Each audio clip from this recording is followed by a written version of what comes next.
ಎಲ್ಲರಿಗೂ ನಮಸ್ಕಾರ. ಆಯುಧ ಪೂಜೆಯ ಶುಭಾಶಯಗಳು. ನವರಾತ್ರಿಯ ಈ ದಿನ ಆಯುಧ ಪೂಜೆಯನ್ನು ಆಚರಿಸಲಾಗುತ್ತೆ.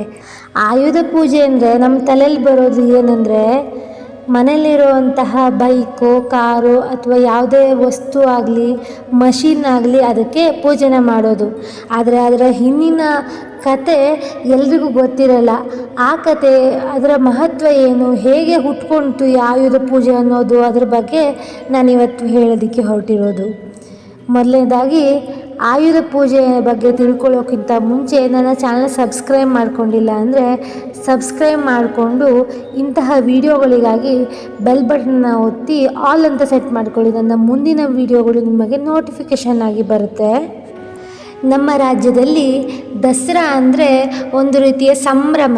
9 ದಿನಗಳ ಕಾಲ ನವದುರ್ಗೆಯರನ್ನು ಆರಾಧನೆ ಮಾಡಲಾಗುತ್ತೆ. ಅಂತೆಯೇ ಈ ನವರಾತ್ರಿ ಆಯುಧ ಪೂಜೆಯ ದಿನ ಬನ್ನಿ ಮರಕ್ಕೆ ಕೂಡ ಪೂಜೆನ ಮಾಡಲಾಗುತ್ತೆ. ವಿಶೇಷವಾಗಿ ಬನ್ನಿ ಮರಕ್ಕೆ ಯಾಕೆ ಪೂಜೆನ ಮಾಡಬೇಕು ಅಂತ ಹಲವರಿಗೆ ಗೊತ್ತಿರಲ್ಲ. ಮಹಾಭಾರತ ಕಾಲದಲ್ಲಿ ಕೌರವರಿಗೆ ಮತ್ತು ಪಾಂಡವರಿಗೆ ಒಬ್ರಿಗೊಬ್ಬರಿಗೆ ಆಗ್ತಾ ಇರಲಿಲ್ಲ. ಆಗ ಕೌರವರು ಜೂಜಾಡುವುದರ ಮೂಲಕ ಪಾಂಡವರನ್ನು ಕಪಟದಲ್ಲಿ ಸೋಲಿಸಿ 12 ವರ್ಷ ವನವಾಸ, 1 ವರ್ಷ ಅಜ್ಞಾತವಾಸಕ್ಕೆ ಪಾಂಡವರನ್ನು ಕಳಿಸ್ತಾರೆ. 12 ವರ್ಷ ವನವಾಸ ಮುಗಿದೋಗುತ್ತೆ. ಆದರೆ 1 ವರ್ಷ ಅಜ್ಞಾತವಾಸ ಅಂದರೆ ಯಾರಿಗೂ ಕಾಣ್ದಂಗೆ, ಯಾರಿಗೂ ಗುರ್ತು ಸಿಗದಂಗೆ ಅವ್ರು ಬದುಕಬೇಕಿತ್ತು. ಯಾರಿಗೂ ಕಾಣ್ದಂಗೆ ಬದುಕೋದು ಹೇಗೆ? ತಮ್ಮ ರೂಪವನ್ನು ಮುಚ್ಚಿಟ್ಟು ಅವರು ಬದುಕೋದಕ್ಕೆ ಶುರು ಮಾಡಬೇಕಿತ್ತು. ಆ ಸಮಯದಲ್ಲಿ ಅವ್ರ ಹತ್ರ ಇರುವಂತಹ ಎಲ್ಲ ಆಯುಧಗಳನ್ನು ಬಚ್ಚಿಡಬೇಕು ಅಂತ ಅವರು ನೋಡ್ತಾಯಿದ್ರು. ಆಗ ಅಲ್ಲಿ ಅವರಿಗೆ ಶಮಿ ಮರ ಅಂದರೆ ಬನ್ನಿ ಮರ ಕಾಣಿಸುತ್ತೆ. ಆ ಬನ್ನಿ ಮರದ ತಳದಲ್ಲಿ ಪಾಂಡವರೆಲ್ಲರೂ ಕೂಡ ಶ್ರೀಕೃಷ್ಣನ ಆಜ್ಞೆಯಂತೆ ತಮ್ಮ ಆಯುಧಗಳನ್ನೆಲ್ಲ ಬಚ್ಚಿಡ್ತಾರೆ. 1 ವರ್ಷಗಳ ಕಾಲ ಆ ಬನ್ನಿ ಮರದ ಬುಡದಲ್ಲಿನೇ ಅವರ ಆಯುಧಗಳೆಲ್ಲ ಇತ್ತು. ನಂತರ ಅಜ್ಞಾತವಾಸ ಮುಗೀತು. ನಂತರ ಕೌರವರ ವಿರುದ್ಧ ಹೋರಾಡುವಂತಹ ಪರಿಸ್ಥಿತಿ ಎದುರಾಗುತ್ತೆ. ಆಗ ಬನ್ನಿ ಮರದ ಬುಡದಲ್ಲಿರುವಂತಹ ಆಯುಧಗಳನ್ನು ತೆಗೆಯೋಕ್ಕಿಂತ ಮುಂಚೆ ಶ್ರೀಕೃಷ್ಣ ಪರಮಾತ್ಮನ ಆಜ್ಞೆಯಂತೆ ಬನ್ನಿ ಮರಕ್ಕೆ ವಿಶೇಷವಾಗಿ ಪೂಜೆಯನ್ನು ಮಾಡಿ ತಾವು ವಿಜಯವನ್ನು ಸಾಧಿಸಬೇಕು ಅನ್ನೋ ಉದ್ದೇಶವನ್ನು ಆ ಬನ್ನಿ ಮರದ ಹತ್ರ ಬೇಡ್ಕೋತಾರೆ.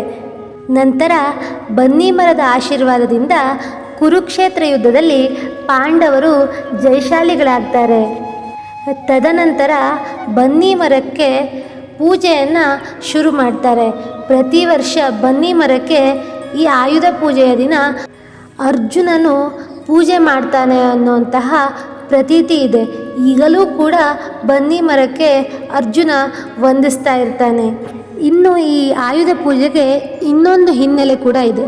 ಅದೇನೆಂದರೆ, ಪುರಾಣ ಕಾಲದಲ್ಲಿ ಮಹಿಷಾಸುರ ಎಂಬಂತಹ ರಾಕ್ಷಸ ಹೆಣ್ಣಿನಿಂದ ಮರಣ ಬರಬಾರ್ದು ಅಂತ ವರ ತಗೊಂಡಿದ್ದ. ದೇವಲೋಕದ ಮೇಲೆ ಅವನ ದಾಳಿಯನ್ನು ಸಹಿಸಲಾಗದೆ ಎಲ್ಲ ದೇವತೆಗಳು ಸೇರಿ ಬ್ರಹ್ಮ, ವಿಷ್ಣು, ಮಹೇಶ್ವರರನ್ನು ಬೇಡಿಕೊಳ್ತಾರೆ. ಈ ಸಂಕಟದಿಂದ ಪಾರು ಮಾಡಿ ಅಂತ ಕೇಳಿಕೊಳ್ತಾರೆ.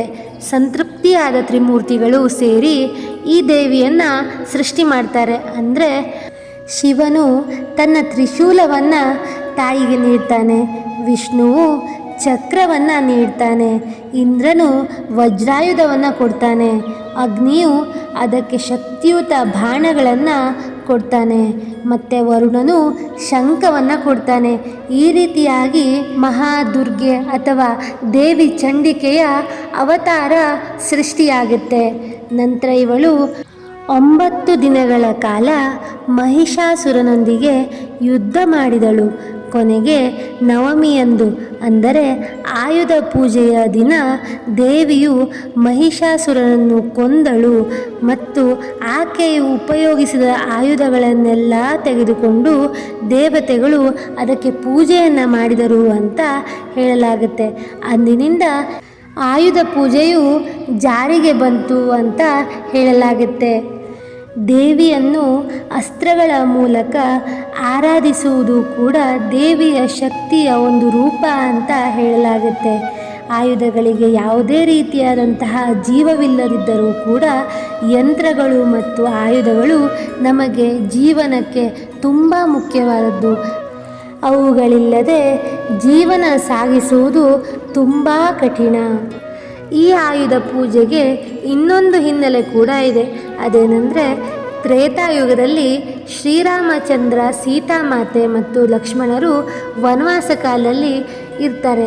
ಆವಾಗ ಸೀತಾಮಾತೆಯನ್ನು ರಾವಣ ಅಪಹರಿಸಿಕೊಂಡು ಹೋಗಿರ್ತಾನೆ.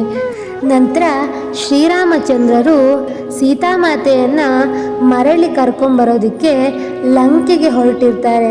ರಾವಣನಿಂದ ಸೀತಾಮಾತೆಯನ್ನು ಬಿಡಿಸ್ಬೇಕು ಅನ್ನೋದಕ್ಕೋಸ್ಕರ ಹೊರಟಿರುವಂತಹ ಶ್ರೀರಾಮಚಂದ್ರ ತನ್ನ ಬಾಣ, ಧನಸ್ಸು ಮುಂತಾದವುಗಳಿಗೆ ಪೂಜೆಯನ್ನು ಮಾಡಿ ನಂತರ ರಾವಣನಲ್ಲಿ ಯುದ್ಧ ಮಾಡಿ ಜಯಶಾಲಿ ಆಗ್ತಾನೆ. ಕಾರಣ ಏನಂದರೆ, ಆಯುಧಗಳಲ್ಲಿ ಶ್ರೀರಾಮಚಂದ್ರ ಧನಾತ್ಮಕ ಮತ್ತು ದೈವಿಕ ಶಕ್ತಿಗಳನ್ನು ಇರಿಸಿದ್ದ ಅಂತ ಹೇಳಲಾಗುತ್ತೆ. ಹಾಗಾಗಿ ಶ್ರೀರಾಮಚಂದ್ರನು ಕೂಡ ಆಯುಧ ಪೂಜೆಯನ್ನು ಆಚರಿಸ್ತಿದ್ದ ಅಂತ ಪ್ರತೀತಿ ಇದೆ.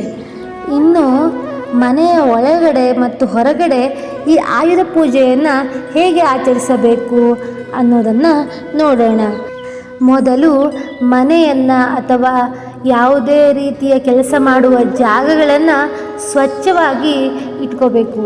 ನಂತರ ಅಲ್ಲಿರುವಂತಹ ಸಾಮಾನುಗಳು, ಅಂದರೆ ಇವಾಗ ಅಡುಗೆ ಮನೆಯಲ್ಲಿ ಆದರೆ ಅಲ್ಲಿರುವಂತಹ ಉಪಕರಣಗಳು, ಮನೆಯ ಹೊರಗಡೆ ಇರುವಂತಹ ವಾಹನಗಳು, ಇಂಥವುಗಳನ್ನೆಲ್ಲ ಸ್ವಚ್ಛವಾಗಿ ಮಾಡ್ಕೊಂಡ್ಬಿಟ್ಟು ಅದಕ್ಕೆ ಹೂವು, ಅರಿಶಿನ, ಕುಂಕುಮದಿಂದ ಅಲಂಕಾರ ಮಾಡಬೇಕು. ಬೈಕು, ಕಾರು, ಸೈಕಲ್ಲು, ಹಿತ್ತಾಳೆ ಚರಿಗೆಗಳು, ಕತ್ತರಿಗಳು, ಟ್ರ್ಯಾಕ್ಟರ್ಗಳು, ಇಂತಹ ಎಲ್ಲ ಸಾಮಾನುಗಳಿಗೂ ಪೂಜೆಯನ್ನು ಮಾಡಬೇಕಾಗುತ್ತೆ. ಮನೆಯ ಮಂದಿ, ಕೃಷಿ ಮಾಡುವಂಥವರು, ಉದ್ಯೋಗ ಮಾಡುವಂಥವರು, ವಿದ್ಯಾರ್ಥಿಗಳು ಮತ್ತು ಶಸ್ತ್ರಾಸ್ತ್ರ ಹಿಡಿದು ನಮ್ಮ ಜೀವವನ್ನು ಕಾಯುವಂತಹ ಗಡಿಯಲ್ಲಿ ಇರುವಂತಹ ಸೈನಿಕರು ಕೂಡ ಈ ಪೂಜೆಯನ್ನು ಆಚರಿಸ್ತಾರೆ. ಸಾಮಾನ್ಯವಾಗಿ ಈ ಹಬ್ಬ ಮುಗಿದ ಮೇಲೆ ತಮ್ಮ ಉದ್ಯೋಗಿಗಳಿಗೆ ಅಥವಾ ತಮ್ಮ ಹಿತೈಷಿಗಳಿಗೆ ಪುರಿ ಮತ್ತು ಸ್ವೀಟ್ಸನ್ನು ಕೊಡುವಂತಹ ಪದ್ಧತಿ ಕೂಡ ಇದೆ. ನಮ್ಮ ಶ್ರಮಕ್ಕೆ ಈ ದಿನ ಮೌಲ್ಯ ಕೊಡುವಂತಹ ಒಂದು ಮಹತ್ವವನ್ನು ಈ ಹಬ್ಬ ಹೊಂದಿದೆ. ನಾವು ಉಪಯೋಗಿಸುವಂತಹ ಎಲ್ಲ ಸಾಧನಗಳು ನಮ್ಮ ಶ್ರಮದ ಒಂದು ಭಾಗವಾಗಿರುತ್ತೆ. ಅವುಗಳಿಗೆ ಗೌರವ ಕೊಡೋದು ನಮ್ಮ ಕರ್ತವ್ಯವಾಗಿರಬೇಕು. ಸಾಧನಗಳನ್ನು ಗೌರವಿಸುವ ಮೂಲಕ ನಾವು ಕೃತಜ್ಞತೆಯ ಭಾವನೆಯನ್ನು ಬೆಳೆಸಿಕೊಳ್ಬೇಕು. ನಮಗೆ ಜೀವನ ನಡೆಸಲು ನೆರವಾಗುವ ಎಲ್ಲ ಸಾಧನಗಳಿಗೂ ಕೃತಜ್ಞತೆಯನ್ನು ಸಲ್ಲಿಸಬೇಕು. ಯಂತ್ರಗಳು, ಆಯುಧಗಳು ಯಾವುದೇ ಆಗಲಿ ಜೀವವಿಲ್ಲದಿದ್ರೂ ಕೂಡ ಅವು ನಮಗೆ ಜೀವದಾನವನ್ನು ನೀಡ್ತಾ ಇರುತ್ತೆ. ಅದಕ್ಕಾಗಿ ಆಯುಧ ಪೂಜೆಯ ದಿನ ಆಯುಧವನ್ನು ಪೋಷಿಸುವ ಒಂದು ಶಕ್ತಿಯ ಪೂಜೆ ಅಂತ ತಿಳ್ಕೊಂಡು ನಾವು ಆಚರಣೆ ಮಾಡಬೇಕು. ಆಯುಧ ಪೂಜೆಯು ಕೇವಲ ದೇವರ ಆರಾಧನೆ ಮಾತ್ರ ಅಲ್ಲ, ಅದು ನಮ್ಮ ಬದುಕಿನಲ್ಲಿ ಉಪಯೋಗವಾಗುವ ಸಾಧನಗಳ ಪೂಜೆ ಕೂಡ ಆಗಿದೆ. ಅದು ಶ್ರಮಕ್ಕೆ ಶಕ್ತಿ ಮತ್ತು ಶ್ರದ್ಧೆಯನ್ನು ಸಲ್ಲಿಸುವಂತಹ ಒಂದು ಗೌರವಯುತವಾದ ಹಬ್ಬವಾಗಿದೆ. ನಮ್ಮ ಸಂಸ್ಕೃತಿ ಮತ್ತು ನಮ್ಮ ಧರ್ಮದಲ್ಲಿ ಈ ಹಬ್ಬಕ್ಕೆ ತನ್ನದೇ ಆದಂತಹ ವಿಶಿಷ್ಟವಾದ ರೂಪವಿದೆ. ಈ ಆಯುಧ ಪೂಜೆಯನ್ನು ನಮ್ಮ ನಾಡ ಹಬ್ಬ ಮೈಸೂರು ದಸರಾದಲ್ಲಿ ವಿಜೃಂಭಣೆಯಿಂದ ಆಚರಿಸಲಾಗುತ್ತೆ. ಅಲ್ಲೂ ಕೂಡ ಈ ಆಯುಧಗಳಿಗೆ ವಿಶೇಷವಾದಂತಹ ಪ್ರಾಶಸ್ತ್ಯವನ್ನು ಕೊಟ್ಟು ಹಬ್ಬವನ್ನು ಆಚರಣೆ ಮಾಡಲಾಗುತ್ತೆ. ಆಯುಧಗಳಿಗೆ ಪೂಜೆ ಮಾಡುವಂತಹ ವಿಶಿಷ್ಟ ಹಬ್ಬದ ಬಗ್ಗೆ ತಿಳಿದುಕೊಂಡಿರುವ ನಿಮಗೆಲ್ಲರಿಗೂ ಹೃತ್ಪೂರ್ವಕ ವಂದನೆಗಳು.